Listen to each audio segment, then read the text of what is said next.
வாழ்க்கையே அப்படிதான் இருக்கு போல. எல்லாமே சப்பையா இருக்கும்போது சப்பையா பேச நம்மளை பத்தி ஒருத்தர் பேசுறான்டா செல்லு அதுக்குள்ளேயே ஆண்டி வெரிசலு. உங்களுக்கு ரெஸ்ட் கொடுக்கலாம். என்னோட அடுத்த படம் பீட்டர் பெருமாள் பேர். உன் பேர் தான் பண்ணியிருக்கேன். பீட்டர் பெருமாள் பழி வாங்கிட்டாங்க.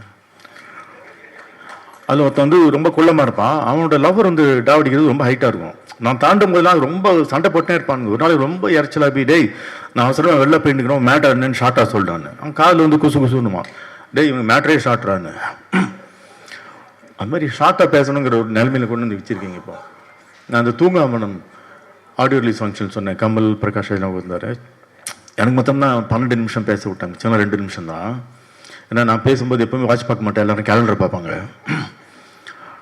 அதில் சொன்னேன் how should a teaser look? The teaser should look like the mini skirt of a beautiful girl. பெண்கள் மன்னிச்சிருங்க, just a joke. It must be short enough to arouse curiosity and long enough to cover the essentials அப்படின்னு. அதுபோல் இந்த trailer I think it had cover the essentials and aroused also the curiosity அப்படின்னு நான் நினைக்கிறேன். இங்கே இது வழக்கம் போல் பேசுகிற இது கிடையாதுங்கிறதுனால Chinni Jayanth thank you so much for remembering me.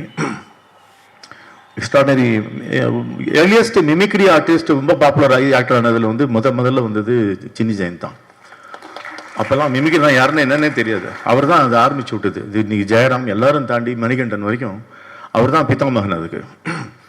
அந்த we go a long way. நாங்கள் 2 பேரும் ஃபிலிம் இன்ஸ்டியூட்டு. இப்போ அந்த Dileep came to me with subject ஈராஸ் அப்படிங்கிற ஒரு ஷார்ட் ஸ்டோரியில் நீங்கள் ஈராஸாக நடிக்கணும் அப்படின்னா பரவாயில்ல. இப்போ தனி படம் இல்லை. இந்த தமிழ்நாட்டில் இருந்தாலும் சின்ன ராசி பெரிய ராசி, இது ஈராஸ், இது பெரிய இல்லை, வை நாட் அக்செப்ட் இட் அப்படின்னு. ஈராஸ் அப்படின்னு சொன்னாலே ஒரு god of love. God of லவ்னா எராட்டிக் அப்படிங்கிற வார்த்தை அந்த ஈராஸ்லேருந்து தான் வருது. இதுக்கு நாங்கள் என்ன பண்ணணும் அப்படின்னு கேட்டால் இப்போ மாதிரி சொன்னாங்க ஒரு மேன். எனக்கு என்ன ரோல் கொடுக்குறதுனே தமிழ் சினிமாவில் தெரியல. நான் இந்த 23 வருஷமாக 200 படத்துக்கு மேலே ரிஜெக்ட் பண்ணியிருக்கேன். அவங்க என்னை எங்கே பிளேஸ் பண்ணுறதுன்னு தெரியல அவங்களுக்கு. அதனால் இந்த படத்தில் கரெக்டாக ரக்கையை வச்சு நீ வெளிலேருந்து வர ராஜா அப்படி, நீ லோக்கல் லாய்க்கில் அப்படின்னு, வைநாடு அப்படின்னு பீட்டர் பக்கத்தில் சேர்ந்த உடனே நான் மெட்ராஸ் பாஷையில் பேசி ஏன்னா லவ் டாவடிக்கிறதுலாம் போய் ஒருத்தன் தற்கொலை பண்ணிப்பானாடா, அவன் கல்யாணம் பண்ணிட்டு ஜாலியாக இருக்கிறான் அப்படிங்கிற மாதிரி இடம் கொடுத்தது வந்து பீட்டர் பக்கத்தில் வந்ததுனால தான். நான் படி ஏறிட்டு இருக்கேன். ஏறும்போது நான் இம்ப்ரவைஸ் பண்ண சாங் தான் அந்த முன்ன பின்ன பார்த்தா மெரசலு பின்னி பின்னி பாயகினோம் வரசலு அதுக்குள்ளேயே ஆண்டி வெரிசலு என்னை விட்டு போனியா சோனியா, என்னை விட்டு போனியா சோனியா அப்படி அழுது வந்து போய் அழுதுக்குன்னு அப்படியே மாறிடுவான் காமெடிக்கு. ஐ ஹேட் திஸ் எக்ஸ்பீரியன்ஸ் பிகாஸ் ஒரு 12-13 கானா சிங்கர்ஸ் என்னோட நயன் இது பண்ண நான் இன்ட்ரடியூஸ் பண்ணியிருக்கேன். சிந்தை புண்ணியர்லேருந்து கானா உலகநாதன் வரைக்கும். So that opportunity thanks Dileep for giving me to improvise my lines, improvise my dialogues. காதலை பற்றி என்னெல்லாம் பேச வேண்டுமோ அதெல்லாம் பேசியிருக்கேன் நான் அதில். காதல் அப்படிங்கிறது இன்னைக்கு in times of war today I told Dileep my brother is in Dubai ஃபேமிலியோட. அவனுடைய ஹோட்டல் பக்கத்தில் முதல் குண்டு கீழே அந்த காரில் அந்த டெப்ரி விழுந்து அது பர்ஸ்ட் ஆகி had to move to the underground. இன்னைக்கு காலையில் அந்த நியூஸ் கேட்டுட்டு I had to come to this thing. So அந்த பக்கம் ஒரு பக்கம் war and love, we are discussing about love. Purananuru என்பது அகமும் புறமும் சேர்ந்தது. அகம் 400 புறம் 400. இது ரெண்டுமே in times of war how can you love அப்படின்றதுக்காக அருமையான கவிதைகளும் காதல் கவிதையும் எழுதி வைத்து போன சமூகம் தான் இது. 3rd century BCE சங்க இலக்கியம் அது. என் படத்தில் கூட ஒரு பாட்டு வச்சிருங்க, எல்லாருக்கும் தெரிஞ்ச ஒரு செம்புல பயணியரான பாட்டு. யாயும் நியாயும் எந்தையும் நொந்தையும் யானும் நீயும் கேலிரானும் செம்புல பயணியர் போல அப்படின்னு. யாயும் நியாயம் நானும் நீயும் எந்தையும் உந்தையும் உன் தந்தையும் என் தந்தையும் யானும் நீயும் நானும் நீயும் உங்கள் அம்மாவும் நானும் எங்கள் அப்பாவும் சேர்த்து இன்னைக்கு ஒரு மழை வந்து ஒரு எப்படி வந்து ஒரு செம்மண்ணில் விழுந்தவொன்னு கலந்து எது செம்மண் எது மழை நீர் என்று தெரியாமல் கலக்கிறதோ அதுபோல நீங்களும் நானும் ஒரு உறவினர்களாக கலக்கிறோம் என்ற ஒரு கவிதையை எழுது வந்து 3rd century BCE. Imagine the amount of thought and brevity a Tamil poet could bring in, அதுதான் நம்மளுடைய. அதனால அது காதல் என்பது இன்னைக்கு demography of the people who come and watch the films are between let's say 18, 16 and 30. எல்லாம் இந்த டாவில் மாட்டிக்கக்கூடிய மக்களாக தான் இருக்குது. அதுக்கு ஒரு ஆந்தாலஜி அப்படிங்கிறது கொண்டு வந்தது அந்த it's a good thing. Because இன்னைக்கு ஒரு 2.5 hour கதை எழுதுறதுங்கிறது ரொம்ப கடினமான விஷயமா இருக்குது. ஃபெயில்யூருக்கு தான் காரணம். என்ன பண்ணிட்டாங்க, ரொம்ப சாதிரமாக 1/2 hour 5 பிரித்து வச்சுட்டாங்க. உலகத்திலே வந்து 1.5 hour தான் படம் தான். இந்தியாவில் மட்டும்தான் அது 2.5 hours வருது ஜென்ரலி. அதால் நம்ம இன்ட்ரோல் விடுறோம். உலகத்தில் எங்கேயுமே இன்ட்ரோல் கிடையாது, இந்தியாவில் தான் இன்ட்ரோல். அப்போ தான் பார்க்குறோம் ஃபர்ஸ்ட் ஹாஃப் நல்லா இல்லை, படம் செகண்ட் ஹாஃப் நல்லா இருக்குது அப்படின்னு என்ன அர்த்தம்னா கதை இருக்குதுன்னு அர்த்தம். ஃபர்ஸ்ட் ஹாஃப் நல்லா இருந்தது, செகண்ட் ஹாஃப் நல்லா இல்லைன்னா உனக்கு கதையை எழுத ஆரம்பிக்கலன்னு அர்த்தம். யூ எக்ஸ்பெக்ட் ஸ்டோரி ஒன் இந்த second half and towards the climax.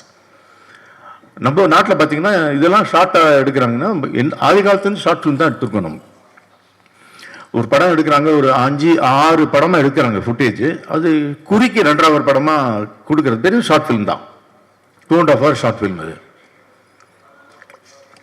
இந்த படத்தில் வந்து I was given the opportunity of talking about love. அது பாருங்கள். இது வந்து I also wanted to thanks you. இந்த 5 பேர் வந்து இங்கே சொன்னது போல் ஒரு ஈகோவே இல்லாமல் ஒருத்தர் டேரக்டர் ஒன்று மிச்சம் 4 பேர் அசிஸ்டன்ட் டேரக்டராக இருக்கிறது, இது ரொம்ப அழகான விஷயமா இருக்குது. எனக்கு என்ன பயம்னா, நம்ம மியூசிக் டேரக்டர் சரவணன் வந்து நடிக்கிற சான்ஸுக்காக முதல்ல மியூசிக் டேரக்டர் ஆகணும்னு டவுட்டாக இருக்குது எனக்கு. அவன் மியூசிக் இப்போ ஆக்டர் ஆகணுன்னா என்ன பண்ணலாம் அப்படின்னா, இந்த மியூசிக்கல் ஆக்டிங் காலேஜ் போகிறது, இல்லைன்னா யார்கிட்டாவது குட்டி குட்டி ரோலில் நடிக்கிறது, இல்லை டிவிசியில் நடிக்கிறது அப்படி இல்லை. இப்போ நிறைய மியூசிக் டேரக்டர் ஆகிட்டேன்னா அடுத்தது ஈஸி ஆக்டர் ஆகிடலான்னு.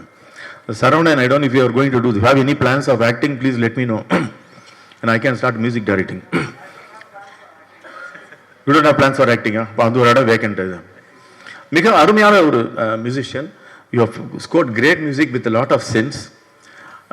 அவர் அதிகமான மியூசிக் சென்ஸ் இருக்கு. நீங்கள் எப்படி கண்டுபிடிச்சேன் அப்படின்னு சொன்னோன்னா, நான் பாடின பாட்டுக்கு அவரால் பேக்ரவுண்ட் போடவே முடியல. அது ஸ்ருதி சேரல, தாளத்துக்குள்ளே வரல. அப்பயே கண்டுபிடிச்சிட்டு இருந்தாலும் தெரிஞ்சிடுச்சு மியூசிக்னு. அவங்களால அவாய்ட் பண்ணினேன் அவரோட பேசுறதுக்கே நான். And this film really somehow today Tamil cinema has about a good number of very good musicians, and I'm very glad you will join the band of such beautiful musicians today in 2026. அப்புறம் வந்து cinematographer kirtan pujari வந்திருந்தாரு. இன்னொரு cinematographer Sandeep பல்லூரி வந்திருக்காங்க. எங்களுக்கு பண்ணது Keerthan Poojary, very cool guy. And editor Harish Komme வந்து ஒரு 5 பாஞ்சாலி, அவர் 5 படத்துக்கும் அவர் தான் editor. I also put together all the 5 films. So அது ரொம்ப பொறுமையான ஒரு பொறுமைசாலி. ஆமாம், அவருக்கு வந்து கோபமே வராது. அது கோபமே வராங்கிறது நினச்சி நமக்கு கோபம் வருது. அப்புறம் வந்து ஆக்டிங் நம்ம பீட்டரோட நடிச்சது is a super star on Instagram. ஆமாம், ஒன்றுமே இல்லை. சப்ப மேட்டர்லாம் எடுத்து வச்சுட்டு 4 மில்லியன் 5 மில்லியன் எப்படி போகிறேன் இன்னி வரைக்கும் எனக்கு கண்டுபிடிக்க முடியல. ஏன்னா மக்களோட வாழ்க்கையே அப்படி தான் இருக்கு போல இருக்கு. எல்லாமே சப்பையாக இருக்கும்போது சப்பையாக பேச நம்மளை பற்றி ஒருத்தர் பேசுகிறான்டா. எனக்கு ரொம்ப பிடிச்சி போய் I made him act in my film. எனக்கு அவர் தனியே ட்ராக் விட்டுருக்கேன் அவருக்கு. Take it from me, in another 1 or 2 years from now, this guy Peter will be the most wanted comedy actor, busiest actor. எழுதி வச்சுங்க, நான் சொல்கிறேன். ஏன்னா அவ்வளோ ட்ரைனிங் ஆயிருக்கு. அந்த காலத்தில் பாய்ஸ் கம்பெனி நம்ம சின்னி ஜென் சொன்னது போல் training ground has been Instagram for him. You knows everything. அது அத்தனை 4 மில்லியன்னா ஒன்றுமே இல்லை. அவர் இந்த மேட்டருக்குலாம் 5 நிமிஷம் போட்டு எப்படி, அது ஒரு தனி ரகசியம் உங்கள்கிட்ட கேட்க வேண்டியிருக்கு. அந்த டெக்னிக் எப்படி அத்தனை மில்லியன் எதுக்காக விடுறாங்க. நான் பப்ளு கிட்ட கேட்டேன், பிருத்திவிராஜ் உனக்கு எதுக்குடா இவ்வளோ வியூவர்ஸ் அப்படின்னு. அதில் ஒன்றும் சிம்பிள் மேட்டர்னு சொன்னால் சட்டையை கேட்டுறாங்க. அவ்வளோதான். நான் சல்மான் கான் மாதிரி அவன் ஒரு டெக்னிக் வச்சுருக்கான், இவன் ஒரு டெக்னிக் வச்சுருக்கான். So it was nice working with you. And நம்ம ட்ராக்ல நம்ம 2 பேர் தான். ஏன்னா அது சின்னி ஜெயந்த் வேறு ட்ராக் நான் பார்க்கல, படம் பார்த்தப்ப தான் தெரியும் சின்னி ஜெயந்த் ட்ராக் என்னன்னு. அவர் என்ன டா வச்சுக்கிறாருலாம் தெரியாது அதில். அப்புறம் வந்து போஸ்டர் டிசைன் பை ஜெகன். அவர் ஒரு டைரக்டர் ஒன் ஆஃப் தி இதில், but he design the poster. இது இன்னொரு போஸ்டர் இருக்கு, என்னை வச்சு ஒரு போஸ்டர் இருக்கு. அது பாருங்க, தட்ல astonishing effect with the help of நம்ம என்னது ஹேமந்த் அண்ட் ஜெகன் 2 பேரும் டைரக்டர்ஸ். பாருங்க எத்தனை வேலை ரெடியா இருப்பாரு. போஸ்டர் டிசைன் வேலையும் காத்திருக்கு உங்களுக்கு. ஆமா, அதே மாதிரி உங்க படத்தில் நடிச்ச அந்த நடிகருக்கு வந்து டைரக்ஷன் காத்திருக்கு. ஏன்னா உங்களோட கதை அவர் அழகா சொன்னார். I mean, this is what cinema is all about. You know, we come for something, we do something else. As long as we're within the cinema bracket, it's okay. அப்புறம் வந்து ஜெகன் வேற யார் இருக்கான், திலீப், ஆட்டே மதி, பயங்கரமான ஆள் இது மதி. அவர் வந்து கதிரோடைய அசிஸ்டன்ட். அவர் நான் தான் இன்ட்ரடியூஸ் பண்ணி விட்ருக்கேன் என் படத்தில். துப்பாக்கி துறவி என்னோட படத்தில் இன்ட்ரடியூஸ் எஸ் ஆர்ட் டைரக்டர். என் படம் எடுத்து நான் மெதுவாக எடுத்து பாலிஷ் பண்ணி பண்ணுறதுக்குள்ளே இந்த படம் ரிலீஸ் ஆகிடுச்சு. So he got introduced again in Madi. Extraordinary hard worker. He'll be one of the busiest art directors from this year onwards. Take it from me. அதான் மதி. அப்புறம் வந்து பிரியா, யார் சொல்ல நான் சொல்லியிருப்பேன் பிரியா மேக்கப். ஏன்னா ஷீ சச் அவங்க நடிக்கணும் ஆக்சுவலாக, உங்களுக்குலாம் போட்டி. ஏன்னா she so graceful when she talks, when she works. So pleasant. She gives you the atmosphere of, you know, a beautiful person around you. அதுதான் பியூட்டிஷியனோட முதல் கடமை. You must be surrounded with something that's beautiful, that enthusiasts you to do something beautiful and very beautiful. ஏன்னா அவங்க ஆக்சுவலாக நான் costume டிசைனராக கூட use பண்ணேன். என் தலைமுறை தினம் இஸ்திரி போடுவாங்க. ஸோ அதெல்லாம் பெரிய விஷயம். ரொம்ப thanks also for the 2 costume designers. நான் இப்படி தான் வேணும் அப்படி தான் வேணும் என்னோட டேண்ட்ரம்ஸ்லாம் பொறுத்துக்கிட்டு இதெல்லாம் வேணும் அப்படின்னு சொல்லி அதுக்கும் ஒத்துக்கிட்டதுக்கு ரொம்ப நன்றி. இது வந்து சினிமா பற்றி பேசணும் மாத்திரம் இல்லை. ஏர்லி டேஸில் இப்போ நம்ம ஷார்ட் ஃபிலிம் என்ன எது லென்த் ஆஃப் எ ஃபிலிம் நமக்கு தெரியல. இப்போ பாரு லென்த் ஆஃப் என்னோட ஸ்பீச் கூட எனக்கு தெரியல. ஏன்னா லெஃப்ட் அண்ட் ரைட்டு இந்த ஆக்சிஸ் அந்த ஆக்சிஸில் நிறைய விஷயங்கள் தோன்றுகிறது. ஏன்னா சினிமா தோன்றிய காலத்துலேருந்தே ஒன் ரீல் ஃபிலிம் தான். எப்போவுமே 1895 முதல் சினிமா காட்டும்போது there all shorts, then became one reeler. Birth of nation வரும்போது ஃபீச்சர் ஃபிலிம் பண்ணலாமா அப்படின்னு ஒன்று தோணுது. அப்புறம் சவுண்டு ஃபிலிம் வந்த உடனே ஒவ்வொன்றும் வந்து பரிணாம வளர்ச்சி வளர வளர வளர சினிமா வளர்ந்து இன்றைக்கு வந்து டிஜிட்டல் சினிமாவில் we still have the hangover of old legendary cinema only in India mostly because of the 2.5 hour thing. அங்கெல்லாம் குறைச்சிட்டானுங்க. இங்கே நம்ம வந்து ரொம்ப இந்த ஓடிடிலாம் வந்த பிறகு கொஞ்சம் சௌகரியமாகி நம்ம we are started giving short இது. I have a feeling this film will also, like cutely couple of other films will open up. The short films can also be successful அப்படிங்கிறதுக்கான ஒரு ஓப்பனிங் இது கிடைக்கும் அப்படின்னு நினைக்கிறேன். எத்தனையோ beautiful artist and extraordinary trained artist இந்த படத்தில் இருக்கீங்க. உங்களுக்கெல்லாம் இது ஒரு நல்ல ஓப்பனிங்காக இருக்கும் அப்படின்னு நான் வேண்டிக்கிறேன். இன்னும் அவ்வளோதானே, இன்னும் நிறைய பேச வேண்டியிருக்கு. யாரோ விட்டுமே இந்த ப்ரொடியூசருக்கு நன்றி, அப்புறம் உத்தரா டிஸ்ட்ரிபியூட்டருக்கு நன்றி. டு மேக் படத்தை பார்த்துட்டு இது தியேட்டருக்கு போகலாம் அப்படின்னு நினச்ச அந்த ஒரு தாட்டுக்கு ரொம்ப நன்றி அவங்களுக்கு. ஸோ இதுதான் ஓகே, நிறைய பேசணும். But what I took away from this film is thus team work helps. எல்லோரும் டீமாக உட்காந்து ஒர்க் பண்ணுறாங்க. ஒரு பாரபட்சம் இல்லாமல் சின்னி ஜெயின் சொன்னது போல் ரொம்ப பவ்யமாக குனிஞ்சி பெண்ட் பண்ணி அவ்வளோ இவ்வளோ கெஞ்சுறாங்களே, கண்டிப்பாக பண்ணி ஆகணும்னு தோணுது. அப்புறம் தான் தெரியும் அது ஒரு டெக்னிக்னு. அந்த டெக்னிக் கற்றுக்கிட்டேன் இந்த படத்துலேருந்து. ஸோ ரொம்ப பவ்யம். அதான் எல்லாரும் எனக்கு கை கொடுக்கும்போது நான் எழுந்து நின்று கை கொடுத்தது காரணம் உங்கள் டெக்னிக் எனக்கும் தெரியும் அப்படின்னு. ஸோ ரொம்ப நன்றி. I wish all you guys good luck. என்ன சொல்லணுமா? விட்டா போகிறேன்யா. Thank you so much. Thanks to you too. என்ன இங்கே வந்துருக்கு. அவங்க அம்மா வந்து சாந்தி நிகேட்டனில் டாகூருக்கு அழைச்சிட்டு போயிருக்காங்க. அப்போ ஒரு ஆட்டோகிராஃப் வாங்கணும்னு ஒரு புக்கு சின்ன புக்லெட்டு காமிச்சிருக்காரு. டாகூர் சொன்னார் you come tomorrow and take இட்டுன்னு. ஸோ நெக்ஸ்ட் டே அங்கே போய் சத்யஜித் ராய் கலெக்ட் பண்ணும்போது அவருக்கு வயசு 6. இப்போ அவனுக்கு புரியாது, நீ வளர்ந்தப்புறம் புரியும் அப்படின்னாரு.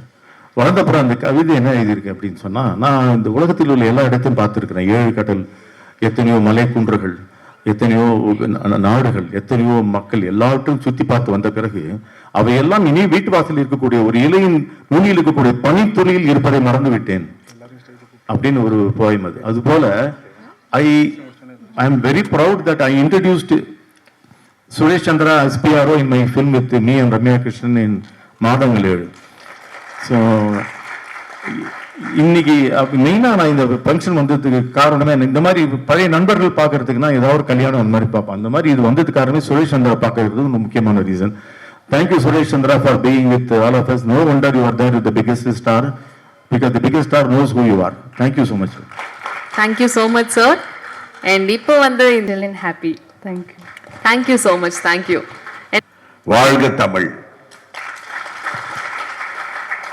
இனிய நண்பர் யுகி சேது அவர்களே, இனிய நண்பர் சுரேஷ் சந்திரா அவர்களே, டார்லிங் நாசர், பத்திரிகை நண்பர்களே, படத்தின் தயாரிப்பாளர் ராஜு அவர்களே, உத்தரா ப்ரொடக்ஷன் டிஸ்ட்ரிபியூட்டர் அவர்களே, இயக்குனர் திலீப் குமார் மற்றும் இயக்குனர்களே, நடிகர் நடிகைகளே, ரொம்ப தைரியமான குரூப் இந்த group.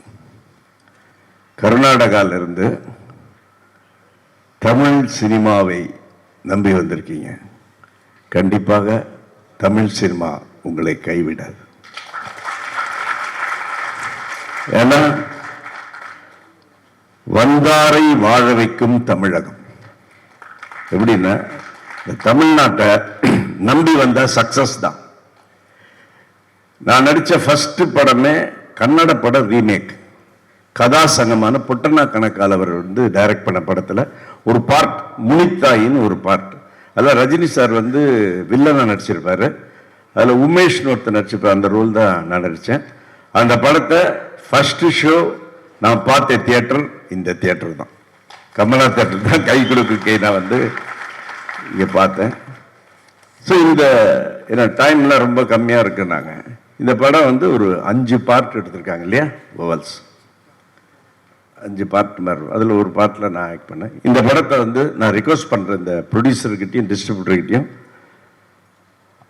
Part 1, part 2, part 3, part 4, part 5 இதை எடுத்தே ஆக வேண்டும். ஏன்னு கேட்டீங்கன்னா பஞ்சபூதங்கள் இல்லையா, அது சலங்கை ஒளியில் வரும், பஞ்சபூதங்களும் முகவடிவாகும்ன்ற மாதிரி இந்த வவல்ஸுடைய ஃபுல்ஃபில்மெண்ட் வந்து நீங்க 5 படம் நீங்க எடுத்தே ஆகணும். எடுத்தா கண்டிப்பாக ரசிப்பாங்க. ஏன்னா இதுல வந்து ஃபர்ஸ்ட் வந்து இப்ப டச் பண்ணது எல்லாமே லவ். ஸோ இது மாதிரி நீங்க வந்து ஒவ்வொரு விஷயத்தை நீங்க டச் பண்ணி, ஆனா அதுல ஒரே விஷயம் ஞாபகம் வச்சுங்க, எல்லா டைரக்டர் சொல்றேன், இதே ஆர்டிஸ்ட் தான் போடணும், எங்களை போடலன்னா கூட பரவாயில்ல. ஏன் கேட்டீங்கன்னா இவங்க இதை நம்பி வந்திருக்காங்க. ஏன்னா இன்னொன்னு ஞாபகம் வச்சுங்க, உலக ரசிகர்கள் இல்லை, தமிழ்நாட்டு ரசிகர்கள் மாதிரி வரவே வராது. ஏன்னா கரெக்டா ரசிப்பாங்க தமிழ்நாட்டு. உங்களுக்கு தெரியுமா இல்லையா, ப்ரூஸ்லியுடைய என்டர் த டிராகன் ஒரு படம் வந்து தெரியுங்களா, அந்த படம் ஹையஸ்ட் கலெக்ஷன் வந்து சென்னையில தான் 1 வருஷம் ஓடிச்சு. ஏன்னா நம்ம ஊர்ல வந்து ரசிக்கிறத வந்து அவ்வளோ அழகா ரசிப்பாங்க. ஸோ அதே மாதிரி திலீப்பை பத்தி நான் சொல்லணும். வந்து சொன்னாரு கதையை எடுக்கலன்னா நான் கண்டிப்பாக நினைச்சேன் இவ்வளோ லெவலுக்கெல்லாம் இவங்க பண்ணுவாங்கன்னு நான் எதிர்பார்க்கவே இல்லை. ரொம்ப பயங்கரமான என் லாங்குவேஜ் சொன்னா இந்த குரூப் ஒரு கில்ஃபாசியான குரூப். இவங்க பண்றதை வந்து ரொம்ப நேக்கா பேசுறானுங்க என்கிட்ட. சார் ஃபர்ஸ்ட் பண்றேன் சார், நான் இது பண்றேன் சார். என்னடா இவ்வளோ பாவம் ரொம்ப இதா கெஞ்சறானு, ஒரு வேலை ரொம்ப வசதி இல்லாத குரூப்னு பார்த்தா பயங்கரமா கில்ஃபாசி இருக்கிற குரூப்புகள்லாம் இவ்வளோ பெருசா இவ்வளோ இது ஃபங்க்ஷன் அப்படின்னா கண்டிப்பா நான் நினைக்கவே ஏதோ கிட்ட வரும்போது பிடிச்சிட்டேன், ஆஹா ரொம்ப நேக்கா போட்டாருங்கன்னு. பட் இதுல ரொம்ப எனக்கு பிடிச்சதுன்னு தெரியுங்களா, அந்த 5 டைரக்டர்ஸ் கிட்ட இருந்த அந்த ஒற்றுமை ஃபேண்டாஸ்டிக். ஒவ்வொரு அதோ யார் எல்லாருமே இருந்தாங்க, எல்லா ஷூட்டிங்ல எல்லாருமே சேர்ந்து இருந்தாங்க. ஒன்றுபட்டால் உண்டு வாழ்வுன்ற மாதிரி. கண்டிப்பா இந்த படம் வந்து ஒரு பெரிய சக்சஸ் ஆகும். நான் சொன்ன மாதிரி இந்த ப்ரொடியூசரும் சரி, இந்த டைரக்டரும் சரி, 5 படம் எடுக்கணும், இதே ஆர்டிஸ்டை வச்சு எடுக்கணும். அதே மாதிரி என்னுடைய இனிய நண்பர் யுகி சேது என்ன சொல்றதுன்னா, அவர் வந்து ஒரு மிகப்பெரிய ஒரு ஹைலி இன்டெலெக்சுவல் பர்சன். அவருடைய ஒரு விஜய் டிவி இன்டர்வியூலாம் நான் வந்து பார்ட்டிசிபேட் பண்ணியிருக்கேன். ரொம்ப வெரி இன்டெலிஜென்ட் பர்சன். இப்போ ஒரு படம் எடுத்திருக்காரு, கண்டிப்பாக அந்த படமும் பெரிய ஹிட் ஆகும். இந்த படத்தில் வந்து இப்போ நான் நடித்ததை விட இந்த படத்தில் யுகி சேது அவர்கள் நடித்தது ஒரு மிகப்பெரிய ப்ளஸ். ஏன்னா அவர் வந்து நாங்களாம் வந்து ரொம்ப இன்டெலெக்சுவலாக ரசிப்போம். அதே மாதிரி ரொம்ப ஒரு ஹை நாலேஜ் உள்ள பர்சன். இந்த படத்துக்கு ஒரு பெரிய பலமாக இருப்பார். ஸோ இந்த பத்திரிகை நண்பர்களும் ஊடக நண்பர்களாம் வந்து நீங்கள் இந்த படத்தை நல்லா என்கரேஜ் பண்ணணும். ஏன்னா இந்த குழந்தைங்களாம் வளர்ந்ததுன்னா கண்டிப்பாக அடுத்தடுத்து ஜென்ரேஷன்லாம் வரும். அதாவது உங்களுக்குலாம் ஒரு விஷயம் சொல்கிறேன், இந்த எங்கள் ஆர்டிஸ்ட் எங்கள் டெக்னீஷியன்ஸுக்கு அப்போல்லாம் பார்த்தீங்கன்னா 80s சினிமாவில் நடிக்கிறது ரொம்ப கஷ்டம். அவ்வளோ ஈஸியாக போய் உள்ளெல்லாம் சான்ஸ் வாங்க முடியாது. ஆனால் நடிக்க சான்ஸ் கிடைச்சதுன்னா நடிச்சுக்கிட்டே இருக்கலாம். பாருங்க 42 வருஷமா நான் நடிச்சுக்கிட்டு இருக்கேன். அப்போ ஆனால் இப்போ எப்படி தெரியுங்களா, சினிமாவில் நடிக்கிறது ஈஸி, நடிச்சுக்கிட்டே இருக்கிறது தான் கஷ்டம். அது காரணம் வந்து என்னன்னா, அதில் நீங்கள் வந்து டிசிப்ளினாக இருக்கணும், ஹார்ட் ஒர்க் பண்ணணும். இதெல்லாம் பண்ணால் கண்டிப்பாக வெற்றி நிச்சயம். ஸோ இந்த படத்துடைய இந்த விழாவுக்கு, அதாவது ஒளிநாடா வெளியீட்டு விழாவுக்கு வந்திருக்கோம். அடுத்தது அனைவரும் சேர்ந்து இந்த படத்தின் வெற்றி விழாவை கொண்டாட வேண்டும் என்று சொல்லி வாழ்த்தி விடைபெறுகிறேன். நன்றி, வணக்கம். Thank you so much sir. And முக்கியமா உங்களுடைய கதாபாத்திரம் பத்தி கொஞ்சம் பேசலாமா? இந்த வழக்கமான கதாபாத்திரம்ல கொஞ்சம் வித்தியாசமா. நான் கேட்டேன், இதுங்க என்னெல்லாம் நம்பி இந்த ரோல்ல இந்த வயசுல கொடுக்குறீங்க என்ன? இல்ல சார், இது நடிச்சா ரொம்ப நல்லா இருக்கும் சார். ஒரு லவ் எமோஷன் பண்ணாங்க, நல்லா இருந்தது. அது ஸ்கிரீன்ல பார்த்தா இன்னும் சஸ்பென்ஸா வச்சா இன்னும் நல்லா இருக்கும். ஓகே, சஸ்பென்ஸா வச்சிருக்கீங்க. ஏன்னா பாக்குறப்பே தெரியுது ஒரு விதமான லவ் அண்ட் ஒரு இளைஞர். இல்ல, வழக்கமா நம்ம லவ்க்கு சப்போர்ட் பண்ணுவோம். அந்த எக்ஸ்பீரியன்ஸ் வச்சு நான் லவ் பண்ணா எப்படி இருக்கும்னு திலீப் குமார் அது பயங்கரமா யோசிச்சிருக்காரு. பயங்கரமா யோசிச்சிருக்காரு அவர். Thank you so much sir. Thank you. Good luck. ரொம்ப நல்லா காம்பேர் பண்றீங்க. Thank you so much sir. Thank you my thank you.